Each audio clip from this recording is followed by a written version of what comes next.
नमस्कार। आज हम राहु ग्रह के विषय में बात करेंगे। यूं तो भारतीय ज्योतिष के अनुसार 9 ग्रहों की गणना की जाती है, जिसमें 7 पिंड ग्रह हैं और 2 छाया ग्रह हैं। इन 2 छाया ग्रहों में राहु और केतु माने गए हैं। राहु को मुख माना गया है तो केतु को उसकी पूंछ माना गया है। राहु और केतु दोनों ही अदृश्य ग्रह हैं, इसीलिए इन्हें छद्म वेशधारी भी कहा गया है। जब भी जन्म कुंडली बनती है, जन्म कुंडली के 12 भावों में ग्रहों की स्थितियां आती हैं और हमें ये बड़े ध्यान से देखना पड़ता है कि राहु और केतु की स्थिति किन भावों में आई है। भावों के विषय में भी आपको जानकारी दे देता हूं कि 12 भावों में हमें, जैसे प्रथम भाव है, उससे अपनी सेहत के बारे में, नाम, यश, इज्जत के बारे में पता चलता है। ऐसे ही कुंडली का बहुत ही महत्वपूर्ण चौथा भाव है, जहां से हमें माता के विषय में, भूमि, भवन, वाहन के विषय में जानकारियां मिलती हैं। कुंडली का दशम भाव जो है, वहां से काम, कारोबार, अपने पिता के बारे में जानकारी मिलती है। कुंडली का सप्तम भाव जो है, वहां से हमें वैवाहिक जीवन के बारे में पता चलता है। कुंडली के पंचम भाव में संतान के विषय में जानकारी होती है। कुंडली का दूसरा और 11वां भाव बहुत ही महत्वपूर्ण है, वहां से हमें फाइनेंशियल इनकम, हमारी सोर्स ऑफ इनकम्स, हमारे धन की स्थिति पता चलती है। और कुंडली में अष्टम और 12वां जो भाव है, वहां से हमें लीगल प्रॉब्लम्स, मृत्यु के विषय में जानकारी होती है। और छठा भाव जो है, वो रोग, शत्रु और कर्जे के बारे में जानकारियां देता है। इस तरह कुंडली के 12 जो भाव हैं, इन भावों में हमें ढूंढना पड़ता है कि राहु की स्थिति कहाँ है।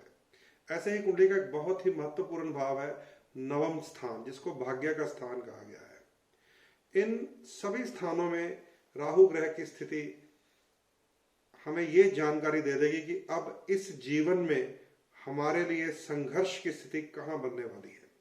अगर आप इस छोटी सी बात को समझ जाएं कि किसी बच्चे के जन्म लेते ही उसकी कुंडली के चौथे और 10वें भाव में राहु और केतु की स्थिति हो, यानी कि माता और पिता के घर में, तो उसके जन्म लेते ही घर में माता और पिता के बीच में दरार पड़नी शुरू हो जाती है।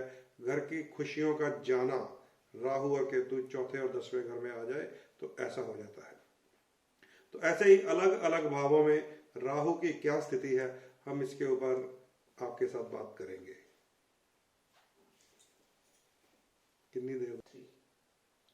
तो आज की चर्चा का विषय यही है कि जैसे ही किसी बच्चे का जन्म होता है, उसके जन्म लेने के बाद अचानक घर में कलह कलेश शुरू हो जाते हैं, रोग, बीमारियां या कोई ऐसी परेशानियां शुरू हो जाती हैं कि घर में कर्जे की स्थिति बढ़ गई या माता पिता के बीच में अलगाव हो जाता है।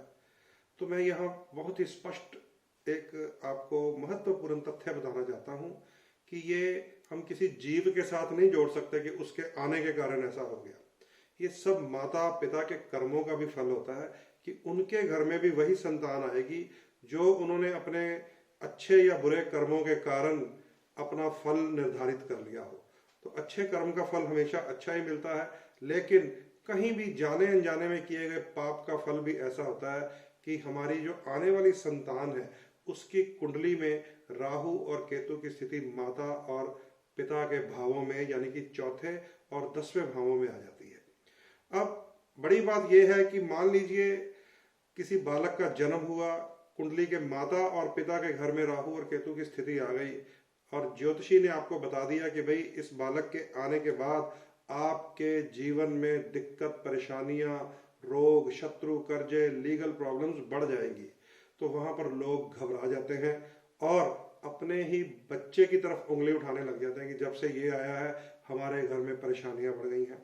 जबकि ऐसा बिल्कुल नहीं है, क्योंकि भारतीय ज्योतिष ने, इस पुरातन शास्त्र ने हमें वो विधि बताई है कि जहां राहु और केतु की स्थिति आ गई और वो हमारे जीवन में संघर्ष और दिक्कत पैदा करे, अगर हम उस दिक्कत और संघर्ष से पैदा होने वाली परेशानियों को उपाय के माध्यम से दूर कर लें, तो हमें अपने पूर्व जन्मों के बुरे कर्मों के फलों से मुक्ति भी मिलती है। तो ये समझ लीजिए, राहु और केतु जहां जीवन में दिक्कत और परेशानियां दिखाते हैं, वहीं हमें इस 84 योनियों के चक्कर से छुटकारा दिलवाकर मोक्ष प्राप्त करने की स्थिति भी बनाते हैं। इसलिए राहु और केतु को समझना बहुत ही आवश्यक है। अगर आप इन दो ग्रहों को ही समझ जाएंगे तो आप बाकी 7 ग्रहों से शुभ फल प्राप्त करने की स्थिति में बन जाएंगे। क्योंकि बहुत सारी कुंडलियों में हमने देखा है कि किसी की कुंडली में गुरु ग्रह उच्च होता है, किसी की कुंडली में शनि महाराज उच्च होते हैं, किसी की कुंडली में शुक्र उच्च होता है। और अब साधारण ज्योतिषी कहेंगे भैया शुक्र उच्च है तो इस बच्चे के जन्म लेते ही घर में गाड़ियां आनी चाहिए, बड़े बड़े घर आने चाहिए, सुख संपत्तियां बढ़नी चाहिए। किसी की कुंडली में शनि ग्रह उच्च हो तो ज्योतिषी कह देते हैं कि इस बच्चे के आने से तो लोहे के कारखाने लगेंगे, आपकी इमारतें बनेंगी, बड़े प्लॉट लिए जाएंगे क्योंकि शनि की चीजें बढ़ जाएंगी। बृहस्पति उच्च हो तो ऐसा भी सुना जाएगा कि बृहस्पति अब उच्च हो गया है, घर में कई खुशखबरियां आएंगी, धन के अंबार लग जाएंगे। लेकिन बहुत बार ऐसा देखा गया है कि कुंडलियों में उच्च के ग्रह भी होते हैं, कुंडलियों में तथाकथित राजयोग भी होते हैं, लेकिन जब तक राहु और केतु की स्थिति को ना समझा गया तो ना तो ये उच्च ग्रह कोई असर देते हैं, ना ही ये राजयोग धरे के धरे रह जाते हैं। कारण कि कुंडली का जो नवम स्थान होता है उसको भाग्य का स्थान कहा गया है।